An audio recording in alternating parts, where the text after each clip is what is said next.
Hello guys, कैसे आप लोग। स्वागत है मेरे चैनल एनीवन पर। अगर आप लोग मेरे चैनल पर पहली बार आए हो तो चैनल को सब्सक्राइब करके बेल नोटिफिकेशन ऑन कर दो। एपिसोड की शुरुआत में बीस्टिन अपनी इंटरनल एनर्जी को अनलिश करता है और उन सबके सामने खड़ा होता है। वो ली को देखता है और अपने हाथ से एक एनर्जी क्रिएट करने लगता है और उस एनर्जी को कमांड देता है। कमांड देते ही वहाँ पे एक स्केलेटन स्केल वेपन आ जाता है। उस वेपन के अंदर से एक एनर्जी डोर क्रिएट करता है। उस डोर के अंदर से बहुत सारे एनर्जी वुल्फ ली की तरफ आते हैं। ली उनको देखता है और उनको अपने शॉट से रोकने की कोशिश करता है। ली उनको रोक रहा होता है। पीछे से beast king skeleton scale weapon को लेकर ली के पीछे से अटैक करता है। ली पीछे मुड़कर देखता है तो वो अटैक तब तक बहुत पास आ जाता है और ली को अटैक लग जाता है और वहाँ पे चारों ओर स्मोक फैलने लगता है। ली का शॉट नीचे गिर जाता है और ली के शॉट के ऊपर बहुत सारा खून लगा होता है। वहाँ पे जो एक्सप्लोजन हुआ था उस एक्सप्लोजन से बहुत ज्यादा प्रेशर बनता है। ब्रॉस और पिलोगा उस अटैक की तरफ देखने लगते हैं और अपने मन में सोचते हैं वहाँ पे हुआ क्या है। और हम देखते हैं ली बहुत ज्यादा इंजर हो जाता है और ली के बॉडी से ब्लड गिरने लगता है, लेकिन ली फिर भी खड़ा रहता है। बीस्ट किंग ली को देखकर बोलता है तुम अभी भी टिके हुए हो, और अपने वेपन को फिर से वो बुला लेता है अपने पास और उस वेपन की एनर्जी को ऑब्जॉर्व करता है। एनर्जी को ऑब्जॉर्व करने के बाद उसके पास बहुत ज्यादा इंटरनल पावर आ जाती है। ली अपनी बॉडी को हिलाने की कोशिश करता है लेकिन उसकी बॉडी हिल नहीं रही होती। ली अपने मन में सोचता है मैं अपनी बॉडी को हिला नहीं पा रहा, मैंने अपनी सारी स्किल को यूज कर दिया लेकिन फिर भी मैं इसको एकदम डैमेज नहीं कर पाया, अब ये खत्म होने वाला है। अपने वेपन से सारी एनर्जी ऑब्जॉर्व करने के बाद बीस्ट किंग अपने फाइनल फॉर्म पे आ जाता है। फाइनल फॉर्म पे आने के बाद वो ली की तरफ जंप करता है और ली की तरफ जाने लगता है और जाकर ली को एक लात मारता है। ली पीछे की तरफ धकेला जाता है। बीस्ट किंग फिर से एक बूस्ट लेता है और ली की तरफ फिर से जाता है और ली के पेट के अंदर एक अपना किक मारता है। वो किक का अटैक इतना ज्यादा पावरफुल होता है कि वो एक क्रिटिकल अटैक हो जाता है। ली को लगता है तो ली को ऐसा फील होता है जैसे उसकी आत्मा उसकी बॉडी से चली गई हो। ली पीछे की तरफ चल जाता है। बीस्ट किंग नीचे आ जाता है और फिर से जंप कर ली के पास जाता है और ली को फिर से लात मार के दूर फेंक देता है। ली नीचे गिर जाता है। बीस्ट किंग फिर से अपना स्केल मार्क्स वेपन को एक्टिवेट कर लेता है और ली से बोलता है एक कीड़े को जमीन पे लेटा रहना ही अच्छा लगता है, यही तुम्हारी किस्मत है, तुम इसको एक्सेप्ट करो। ली अपने मन में सोचता है अब सब कुछ खत्म हुआ, अब मैं यहाँ पे नहीं बचूंगा। तभी ली के माइंड के अंदर जियाओमे की आवाज आने लगती है और जियाओमे उसकी बोलती है आज रात 8 बजे तुम्हें नेपियो विलेज पर आना है। और ली लॉग आउट नहीं कर पा रहा होता इस गेम से, वो सारी याद ली को आती है। ये सब सोचने के बाद ली फिर से खड़ा हो जाता है। ली के माइंड पर उसकी मॉम आती है और उसकी मॉम उसको बोलती है तुम्हें घर में आना है, तुम्हारी मॉम तुम्हें बुला रही है। तभी ली के बॉडी से कुछ ऑरा फ्लो होने लगता है और ऑरा इतना ज्यादा हो जाता है कि पूरी ली की बॉडी पे फैल जाता है। उस ऑरा की लाइटनिंग बहुत ज्यादा होती है। ब्रॉस और पिलोगा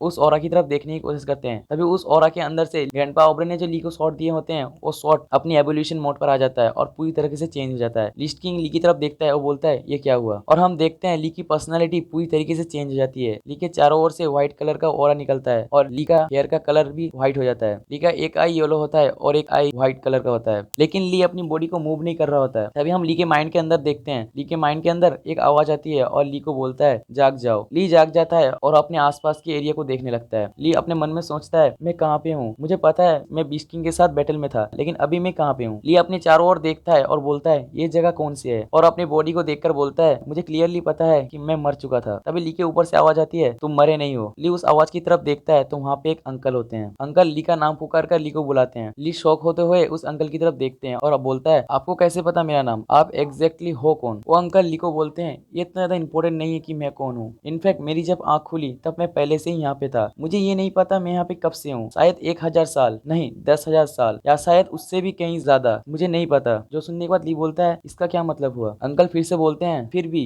जब मैं यहाँ पे उठा तो मुझे किसी आवाज ने कहा कोई मुझे यहाँ से दूर लेकर जाएगा और मुझे लगता है वो पर्सन तुम हो। ली अंकल को बोलते हैं आप क्या कर रहे हैं, मुझे समझ में नहीं आ रहा है, आप प्लीज मुझे अच्छे से बताएं, मुझे जानना है कि इस जगह से जाने के लिए मुझे एग्जैक्टली करना क्या होगा। अंकल उसकी तरफ अपना हाथ बढ़ाते हैं और ली को बोलते हैं तुम मुझे एक्सेप्ट करो एक मास्टर के तौर पर, और उसके सामने झुक जाते हैं। मेरी मन की आवाज ने मुझे कहा जब मैं उस पर्सन को सपोर्ट करूंगा तो हम लोग इमीडिएटली यहाँ से जा सकते हैं, तो इसीलिए तुम मुझे मेरे मास्टर के तौर पर एक्सेप्ट कर लो, ये ज्यादा डिफिकल्ट नहीं है, तुम्हें बस एग्री करना है और हम लोग यहाँ से चले जाएंगे और तुम्हें मेरी पावर भी मिलेगी। ली को कुछ समझ में नहीं आता है लेकिन फिर भी ली उसको एक्सेप्ट कर लेता है और उसके साथ हाथ मिला लेता है। उसके साथ हाथ मिलाते ही ली की बॉडी पर वही व्हाइट ऑरा एनर्जी फ्लो होने लगती है और ली की बॉडी पूरी तरीके से चेंज जाती है। सीन फिर से प्रेजेंट पे आता है और प्रेजेंट पे ली बीस्ट किंग के सामने खड़ा होता है। ली अपने मन में सोचता है उस अंकल ने मुझे झूठ नहीं कहा, मैं यहाँ पे जिंदा खड़ा हूँ। इसके अलावा मेरे बॉडी पर एक अजीब तरीके की पावर फ्लो हो रही है, मुझे इस पावर से बहुत ज्यादा स्ट्रॉन्ग फील हो रहा है, क्या ये इसलिए हुआ क्योंकि उस अंकल ने मुझे सपोर्ट किया। तभी ली के सामने एक स्क्रीन ओपन होता है और वो इस स्क्रीन पर ली को बोलते हैं तुमने अपनी एलिमेंटल पावर को एक्टिवेट कर लिया है और तुम्हें तुम्हारी एलिमेंटल पावर मिल जाती है और उसकी एलिमेंटल पावर का नाम होता है चाउटिक। ली सोचता है तो इसका मतलब क्या है, क्या इसका मतलब वो ओल्ड अंकल मेरी एलिमेंटल पावर था। ली को देखने के बाद अपने मन में सोचता है ये कैसे पॉसिबल है, मैंने उसके ऊपर अपने बहुत ज्यादा स्ट्रॉन्ग अटैक किया था लेकिन उसको तो बिल्कुल भी डैमेज नहीं पड़ा। अभी उसको देखकर ऐसा लगता है कि वो पहले से बहुत ज्यादा स्ट्रॉन्ग हो चुका है और उसे और एक स्क्रीन में बताते हैं तुमने अपनी एलिमेंटल पावर को एक्टिवेट कर लिया है, अब तुम्हारे पास एक न्यू एलिमेंटल पावर है जिससे तुम्हारी स्ट्रेंथ टॉप ट्रायर में आ चुकी है, इसलिए तुम्हारी एलिमेंटल स्किल एग्जिस्टेंस तुम्हें मिलता है। और ली अपनी स्क्रीन पर एग्जीक्यूशन स्किल को चेक करता है और उसमें उसे पता चलता है कि इस मोड को एक्टिवेट करने के बाद तुम एनिमी की 90% एचपी को कंज्यूम कर सकते हो। इस मोड को एक्टिवेट करने के बाद पर मिनट 100 एचपी रिगेन होगी। तुमने जब अपनी स्किल को एक्टिवेट कर लिया है तो तुम्हारी चाउटिक एलिमेंटल पावर तुम्हारी डैमेज डिफेंस को बहुत ज्यादा इजीली ब्रेक कर देगी। ये तुम्हारी ट्रू डैमेज है। इसकी कूल डाउन टाइम होती है 30 मिनट्स। और ली के सामने और एक स्किन ओपन होता है जिसमें उसे बताते हैं तुमने अपनी एलिमेंटल पावर को अपने वेपन पर भी स्विच कर लिया है जिसकी वजह से तुम्हारे वेपन का नाम ओजिल होता है और उस वेपन का हम एट्रीब्यूट देखते हैं। उस वेपन का एट्रीब्यूट होता है स्ट्रेंथ 215, एचपी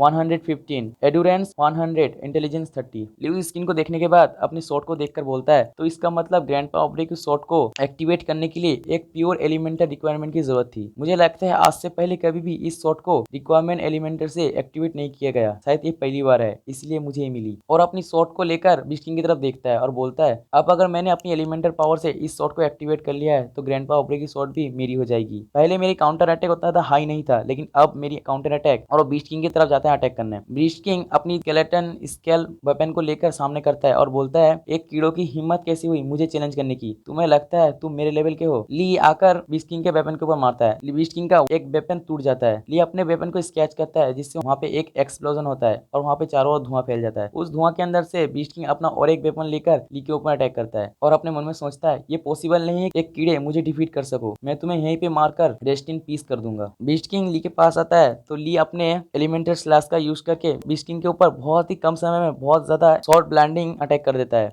बीस्ट किंग का एक अटैक ली को लग भी जाता है। बीस्ट किंग उस अटैक के कांटेक्ट में होता है और अपने मन में सोचता है ये इम्पॉसिबल है। ली अपनी एग्जीक्यूशन स्किल को यूज करता है और ली बोलता है 90% एचपी कंज्यूम करो और बीस्ट किंग की 90% एचपी कंज्यूम कर लेता है और खुद को हील कर लेता है। हील करने के बाद वो एक फाइनल अटैक करता है जिससे बीस्ट किंग का सर को वहीं पे काट देता है और बीस्ट किंग वहीं पे मारा जाता है। बीस्ट किंग मरते ही उसके सामने स्क्रीन ओपन होता है और उसे कांग्रेच करते हैं, बोलते हैं तुमने बीस्ट किंग को मार दिया है और इसीलिए तुम्हें 4 लाख एक्सपी पॉइंट मिलता है और उसका एक लेवल अप होता है। और उसके सामने और एक स्क्रीन ओपन होता है जिसमें उसे बोलते हैं तुमने बीस्ट किंग को मारकर अपना मिशन को कंप्लीट किया है इसलिए तुम्हें 5 लाख और एक्सपी पॉइंट मिलता है और उसे और एक लेवल अप करके उसे एक ब्लैक डेजर्ट चेस्ट देते हैं। और इसी के साथ एपिसोड यहीं पे खत्म हो जाती है। तो गाइस अगर आप लोग को एपिसोड अच्छा लगता है तो वीडियो को लाइक कर दो और सब्सक्राइब करके पास में बेल नोटिफिकेशन ऑन कर दो। इस वीडियो पे लाइक एम रखता हूँ 800 लाइक का, जल्दी से कंप्लीट करो। चलो मिलते हैं नेक्स्ट वीडियो पे, तब तक के लिए बाय बाय।